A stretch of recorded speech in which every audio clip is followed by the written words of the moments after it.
নমস্কার বন্ধুরা, আমি ফিরমোশন ভাই অজয় বলছি। আপনারা সবাই জানেন যে আমি এমজিদের বাড়িতে ছিলাম। উনি সুস্থ হওয়ার পর আমি এসেছি। উনি এখন হালকা সুস্থ আছে, তো আমি বাড়ি চলে এসেছি। এসে মোটামুটি আজ বাড়ি আসা আমার 6-7 দিন হয়েছে। তো এসে আমি হালকা একটু অসুস্থ হয়ে পড়েছিলাম। তো আজকে একটু সুস্থ আছি, তাই আজকে ভাবলাম যে না, একটুকু ভিডিও করতে চাই। কিন্তু এসে অসহায় মানুষ পাইনি কাউকে। বৃষ্টি, প্রচণ্ড বৃষ্টি হচ্ছে, এত বৃষ্টি হচ্ছে বেরোতেই পারছি না বাড়ি থেকে। তাই আজকে একটু এখন একটু বৃষ্টি থেমেছে, তাই বেরিয়েছিলাম। এসে কোনো অসহায় মানুষ পাইনি। তো আমাদের বাড়ির পাশে, বাড়ির কাছাকাছি এই নদীটা আছে। এটা হচ্ছে কংসাবতী নদী। এটা আমাদের বাড়ি, এটা জল ছেড়েছে। তো তাই এখানে এসে দাঁড়ালাম, খুব ভালো লাগছে। তাই ভাবলাম আপনাদের সাথে ভিডিওটা শেয়ার করি।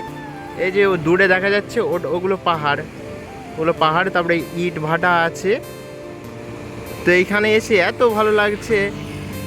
এই যে নিচে দেখা যাচ্ছে, এটা আগে এটা রাস্তা ছিল। এরকমভাবে জল ছেড়লে আমাদের যাওয়া হতো না। তারপরে এই ব্রিজটা করা হয়েছে। আমি এসেছি আর আমার বন্ধু আছে, ওখানে বসে আছে, ওটা আমার বন্ধু। ওনার সাথেই এসেছি বাইকে করে। তো এটা আমাদের কংসাবতী নদী। আর এখন আমি কিছুদিন ভিডিও দিতে পারছি না, বাড়ির থেকে বেরোতেই পারছি না, বৃষ্টি হচ্ছে খুব। তো আজ এখনও বৃষ্টি হচ্ছে হালকা হালকা। তো এখন বেরিয়েছি, তাই ভাবলাম যে এইখানে জায়গাটা এসে ভালো লাগছে, এত ভালো লাগছে যে ভাবলাম যে আপনাদের সাথে শেয়ার করি। আর এমনিতেই আমার রিচ ডাউন হয়ে গেছে, তাই ভাবলাম যে কোনো অসহায় মানুষের পাশে না দাঁড়াতে পারলেও, ওই ভিডিও না ছাড়তে পারলেও এরকম ব্লগ ভিডিও দেওয়া যায়। তো তাই এই ব্লগ ভিডিওটা করছি। যদি আপনারা এরকম ভিডিও দেখতে চান তাহলে জানাবেন, অবশ্যই এরকম ভিডিও করব ওই অসহায় মানুষের পাশে থাকার সাথে সাথে। তো দেখুন কি সুন্দর ঢেউ দিচ্ছে। ওইখান থেকে আগে যাওয়া হতো, ওখানে দুটো টোটো আছে, কিছু লোক চান করছে।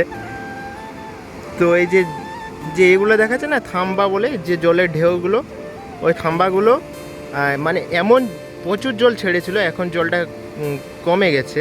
তো ওই থাম্বাগুলো তখন ডুবে গিয়েছিল, আর এখন থাম্বাগুলো দেখা যাচ্ছে জল কমে গেছে। তাই আর এদিকে নিচ দিকটা, ওই দিকে আমাদের বাড়ি। এই নদীটার সামনাসামনি বাড়ি, কিন্তু আমার আসা হয়নি। এই এত বৃষ্টি হচ্ছে, আসা হয়নি। তো আজকে আমার বন্ধুটা, ওনার সাথে বেরিয়েছিলাম। তাই ভাবলাম যে এইখানটা এসে দাঁড়িয়েছি। উনি বলছে যে ওনারও একটা চ্যানেল আছে, ব্লগ চ্যানেল। তো উনি এখানে ভিডিও করছিল। তাই আমিও ভাবলাম যে হ্যাঁ, আমিও এই জায়গাটা ভালো লেগেছে, আপনাদের সাথে শেয়ার করি, তাই শেয়ার করছি। তো দেখুন জায়গাটা কীরকম দেখাচ্ছে, হ্যাভি। আমার তো এত ভালো লাগছে, আর কি বলবো, কিছু বলার নেই। আবার আকাশটা মেঘলা মেঘলা করে রেখেছে। আকাশটা যদি পরিষ্কার থাকতো তাহলে আরও সুন্দর লাগতো।